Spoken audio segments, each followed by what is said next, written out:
Hello everybody, it's your old pal Tuna here and welcome back to another video. Today we are in the bedroom. Welcome to the bedroom. Not the first time we have been in the bedroom here on the channel, but it is a rare occurrence. And the reason that we are in the bedroom is because today I am prepping for my next market, which is this weekend. It is the Vancouver furry convention. I will be there on Saturday only. And for this market, my goal was to try something totally new, which is to make cat toys to sell on site. So I was really lucky to get a loan of this sewing machine from my friend. I have had sewing machines in the past. I have experience sewing, hand sewing with a machine, whatever, but it's been a really long time since I actually used one. So yesterday I set it up here in the bedroom because if I'm not in the bedroom, then little tiny boys are gonna get all up in my business. We have this kind of pop-up table that I've set up here that works, you know, it gets the job done. And I have also the good stuff here that they want access to, so I have to sequester myself away. I did make the prototype yesterday. It went over really well. I was so delighted at how easy it actually was to put together because I knew if it was a whole fuss, I was gonna get totally turned off of the process. But I am ready now to mass produce. I have ordered this custom printed fabric from Spoonflower. I can't remember exactly how many I can get out of it based on my calculations, but it's a lot of fabric. I probably won't use it all. And I did not create a repeating pattern. As you can see, it just I just made a big square and then repeated it because I knew I'd be cutting it up into little pieces. And yeah, I just want to get as many done as I possibly can. I want to make a second prototype first. So the way that I did the first prototype was just the pocket sewn around and then stuffed with the cotton fill material and loose catnip. And the loose catnip, as I was putting it in, as the cats were playing with it, I do think it was exciting for them that the loose catnip was so accessible and that they could lick at it and kind of like get the flavor of it out. But I want to try with making, I saw online, you take paper towel and you make a little packet and then you put the catnip inside of that packet so that it's not just loose inside of the toy, but you can still smell it if you're a little cat. So I'm gonna make that prototype, see if they're as excited by it, because the main benefit is you don't see the catnip green kind of coming through the color and maybe potentially staining the fabric on the outside, which is just a little bit ugly. And honestly, these are cat toys, like they are meant to be destroyed. And I also want this secondary prototype to have some crinkle material in it to see if that is also fun for them as well. But yeah, let me show you how I make them and get this second prototype on the road. Okay, so please refrain from any criticism of my technique here. When it comes to learning a new skill, I tend to be a very hands-on learner. So while I did look up a couple of kind of tutorials / patterns as to how to make a cat toy, I like to learn on vibes. I just feel the machine and go with the flow. So yeah, please don't mind any mistakes you might see me making as a very amateur sewist. I went with a recycled canvas material for these cat toys. The material has a nice bit of stretch to it, which did lead to some puckering on the stitches themselves, but because I knew I was stuffing it absolutely full of good stuff, I didn't need to worry too much about that. I backstitch at the beginning, backstitch at the end, and of course trim all of the extra thread so that there are no chokeable dangly bits. I trim the corners to make sure that they have a nice sharp point as much as possible, but not too close to the stitching so that anything will come loose, and turn the whole thing right side out.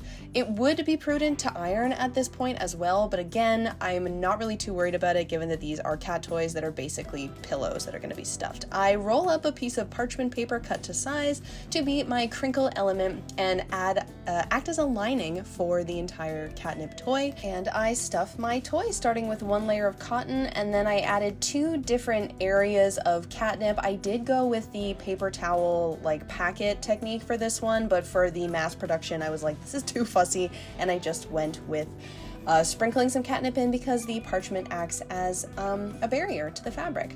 I finished stuffing it all the way, fold the top down into itself so that it has a clean edge, and then stitch right on top of that fold so it ends up with like a little edge bit. So it's not like the most professional and neatest object, but hey, it is tough, it is sturdy, and ready for cat play testing. And Flapjack was very happy with this one as well. So crinkle is good. I went back to the old catnip, and let's make some more toys.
All right, I have 10 crinkly individual cat toys available for this Saturday. I might try and make some more if I find some more spare time, but it definitely took me a little bit longer than I was expecting to make 10, and it's easier to do.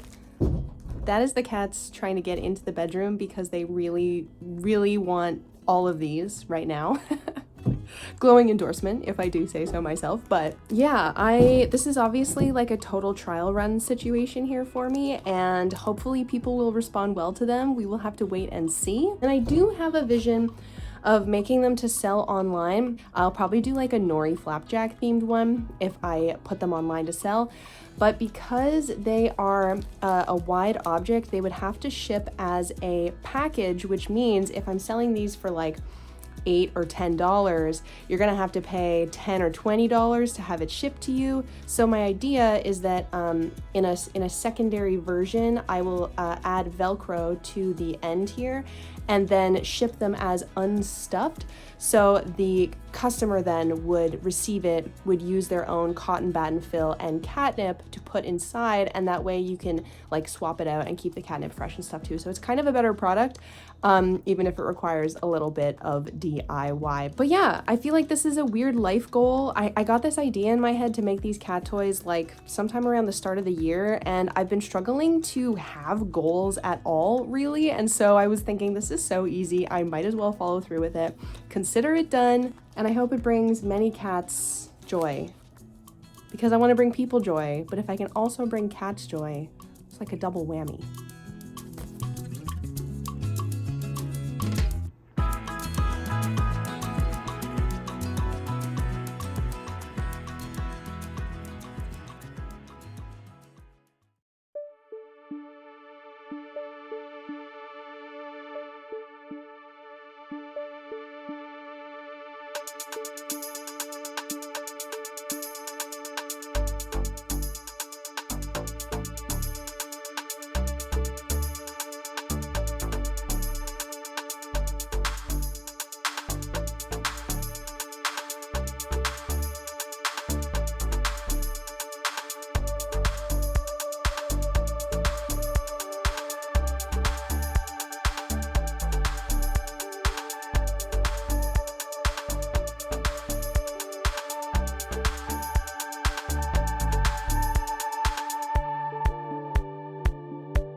Hello you guys. Okay, I have just finished setting up every morning before a con just ends up being a complete blur, so not surprised that I haven't said hello yet. I love the furries, you guys know that from last year. Had an amazing time. I'm super sweaty because it is a bit stuffy in the artist alley, but I'm ready to go. It's going to be a 6-hour day on the floor, so not bad at all. And then there is like kind of an option for me to come back tomorrow because I did get accepted for tomorrow, but I feel like I am going to stay home and do other work instead. My current to-do is to get coffee and some food before we get locked in there, because I remember last year it was so busy from start to finish. But also, this is a different hotel than I was in last year. It has a different layout, and the dealer's den, which is like it's kind of like the permanent artist alley, and then the artist alley changes over every day. but the dealer's den is right next to the artist alley this time, and I really wanted to go in there and maybe get some cute furry stuff for myself, so I will hopefully get a chance to pop over there and check things out.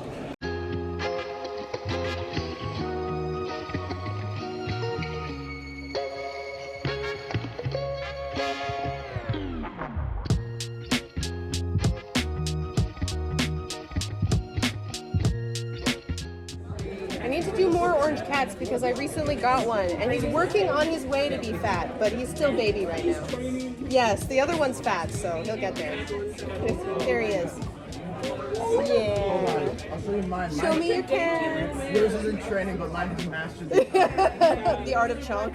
Oh yeah. Yep. That's a 10 out of 10 chonkosaurus right there. I have a lot of cat stuff, and no matter what show I go to, I get so many people showing me pictures of their cats, and it's literally the highlight of my events. I handmade all those cat toys. It's fabric that's custom printed with my art on it, and they're stuffed with crinkle, catnip, and filling. Yeah, it was a lot of fun. Thank you. Hello. Hello. Could I have an iBank sticker? Absolutely. Would you like a paper sleeve for it? Oh, that would be amazing. So welcome. There's just going to be a little GST on that. Okay. So it is 5 1/4 right on the screen for me. Thank you. And email receipt at all? Can I do that? Enjoy. And then can I get a sketchbook? Sketchy? Yeah. Absolutely you can. Thank you so much. And you've got 3, so it's 30 for 4, so you can take a 4th one. Yeah, exactly. Beautiful. Perfect. And then can I get a Black cat? Absolutely. Beauty. Do you want this one in a little separate paper bag or in the plastic with these? All right, sounds like a plan. Bam. So I'll hand you that then for the pocket for safekeeping. Bring you up real quick. Okay, all together with the tax, $70.35. And you can tap on the screen for me. Thank you. Can I email you a receipt? Sure. Yeah. Yes, I remember you. Oh, thank you so much. It's one of my favorites. It fits right in. And then all the stickers. Yes. So smart. And you have like a bunch of cats, right? Yeah, I remember. That was what we were talking about. We're having bad connection in here, so we can give it one more try. Why don't you pop it in the bottom just in case, and then follow through. Hold it to the sky. Hey, happy camper. Thank you so much for your patience with that. For you. Thank you. Enjoy. Thank you so much. Wow. Until next time. I haven't seen this since last year. I know, I was just thinking like, oh, I didn't expect to see you here, and then I was like, Ronald is a furry. Why would he not be here? Escape.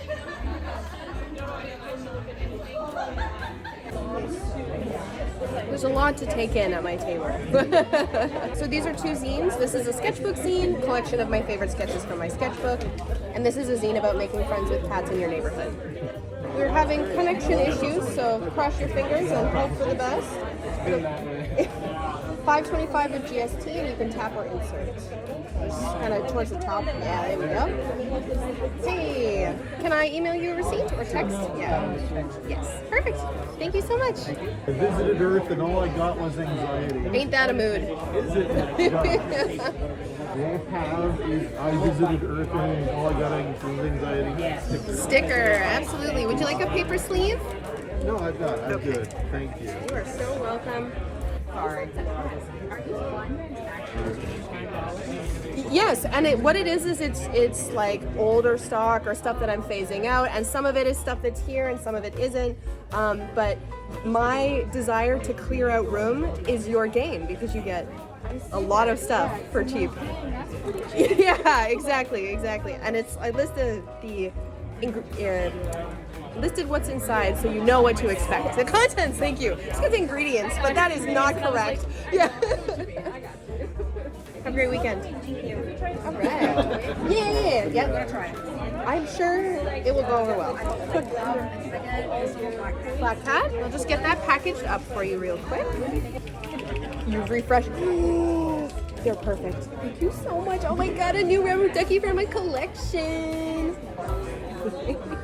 I have 3 cats. Yes. And weirdly enough, my cat out of all three likes chopsticks to play. What is with they'll pick the most random garbage object to become their favorite toy.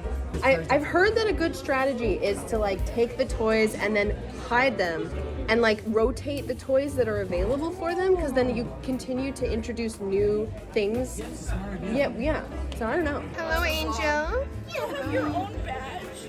I'm dead. You're so cute. Yeah.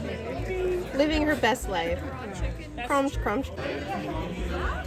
He was like maybe in a little sweater. Yes. Did I get Moth cat. Meowth man, if you will. Can I tuck it in a paper sleeve for you? You got one? You're good? All right, no problem. Okay, I got approved. There you are. Enjoy the rest of your weekend. I need that. It's a mood, right?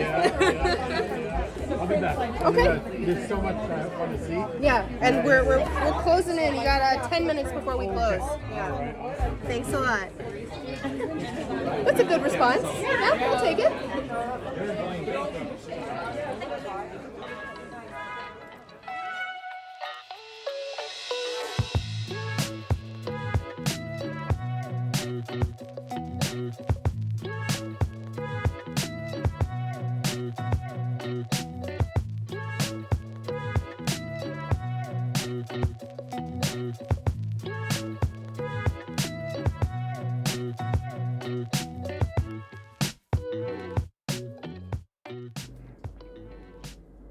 Are you coming, Nori? How did you know I pressed record? How did you know? Hello everybody. Welcome back to the apartment for the wrap-up portion of this video. The first thing I just want to say is I try not to be self-conscious about my appearance in videos, because I feel like if I did, I would never film anything, but I have to call attention to the scratch on my face. Flapjack got me. It was totally my mistake because I hadn't trimmed their nails in a long time, but please, yes, notice the fact that there is a scratch on my face, and now you know why. So I am here to wrap up Vancouver with you. I got a lot of thoughts that we're gonna try and get through as quickly as possible because things went differently than I expected. Before I get into all of that, I just want to say that I love Vancouver. There's something about it that reminds me of old school conventions. I've said this about a few other anime conventions across the country that I've attended recently, but I really prefer events that feel homegrown, that are like by the people, for the people, where you know the coordinator of the artist alley, you know who they are, they're there on site, you can find them, there are volunteers coming around asking if you need help or water or a bathroom break. These are the kinds of things that are really valuable to me because I feel that there are other shows that don't value those kinds of things, and I am always grateful to find that vibe when I am attending events. So regardless of what I'm about to say, it is not a criticism of Vancouver in any way, and I do intend to return again if I have a chance to in 2026. That being said, my sales for the one day, Saturday, that I attended Vancouver were 40% of the one-day sales that I made last year at the same event. So you may remember if you watched my year-end wrap-up market video, or if you watched the vlog for Vancouver from last year, my sales were around 2,400 Canadian dollars in one day. And that's not the most I've ever made in one day at a show, but it is like the second most that I've ever made in one day at a show. And obviously, that was very exciting for me, and making 40% of that here means that I still made just over $1,000 in sales. So not bad, definitely more of like an average normal show, but a massive decrease from the previous year. And I find myself asking why that might have happened. I think that the first reason that this happened is the new venue for the event. Last year, the Artist Alley was located right next to the entrance to the hotel. We were in this really nice window backlit room. Uh-oh, we got trouble brewing in the background there.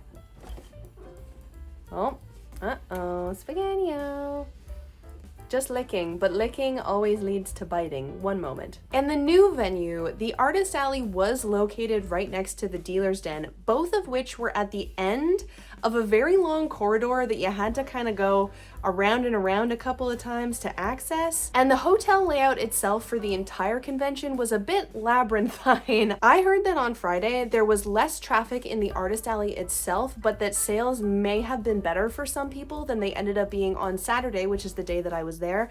And for comparison notes, I was there on Friday last year rather than Saturday, but I kind of figured Saturday would be busier because it's a weekend and whatever. But there definitely wasn't a volume issue of people in the artist alley at any given time because it was a very small room and it was very crowded most of the time. But I wonder if there were large chunks of people that didn't know where the artist alley was, maybe didn't even find out about it until Sunday. So I definitely think that the location was a major factor in the outcome of my sales this weekend.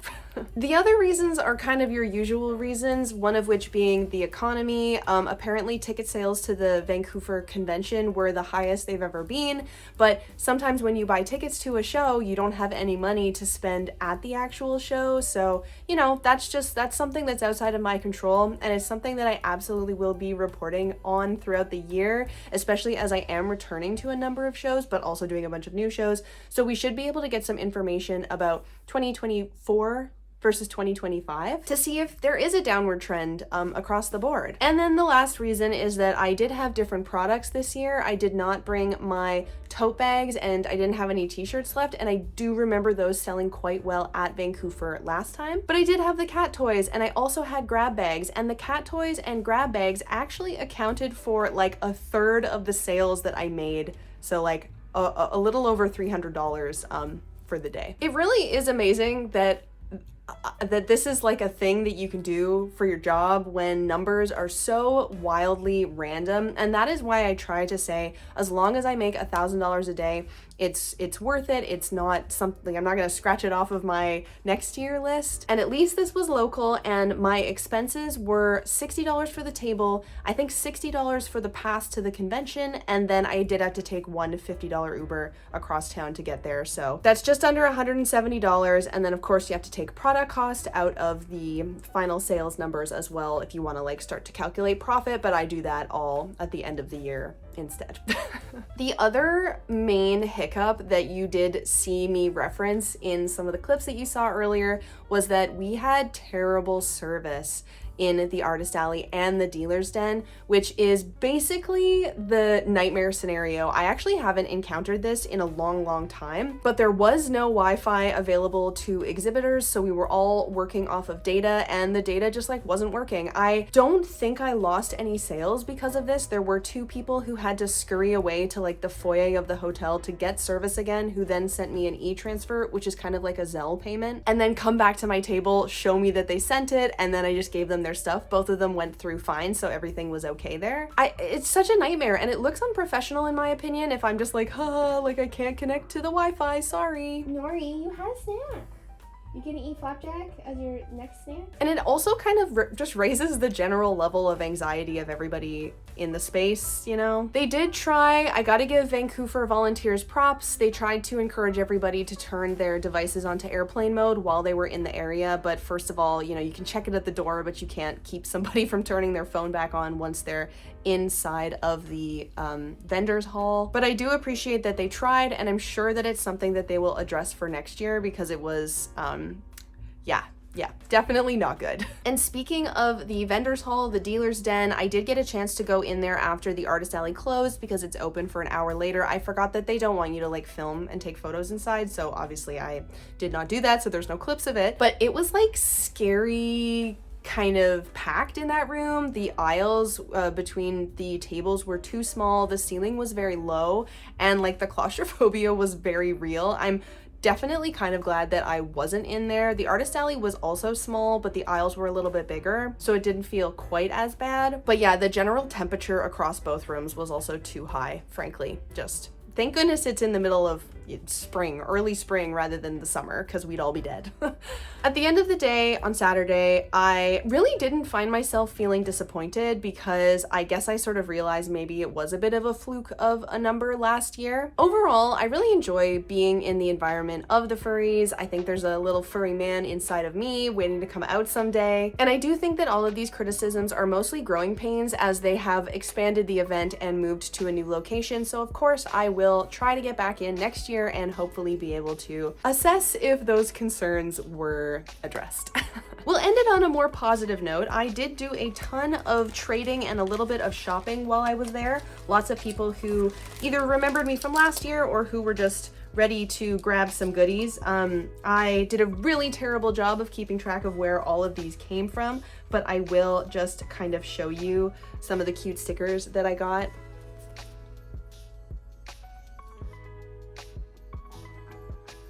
I also traded for a couple of charms, which, my god, if anybody has any recommendations for what to do with my charm collection, please let me know, because it's overwhelming my life and they all just kind of like live right here and in bags, which is not a fun way to display a collection. I got a cute coin purse from a very old friend who I didn't even realize was back in Vancouver, so that was a nice little memory for the weekend. A little patch, a little zine, some lovely sticker sheets, and one print. I don't usually buy prints because my walls are full, but this was Cyber 6, which is this kind of odd Argentinian graphic novel that was very mature rated, that for some reason got adapted into a French-Canadian animated TV show that is very queer and very much formative media from my youth. And I also got this super cute little puppy dog stuffed toy that someone had handmade, but I don't know where it is right now, and this t-shirt, and a beanie that has bugs on it, but I don't have it with me. So yes, I did some trading, and yes, I did some shopping, and overall, even though things didn't go 100% according to plan,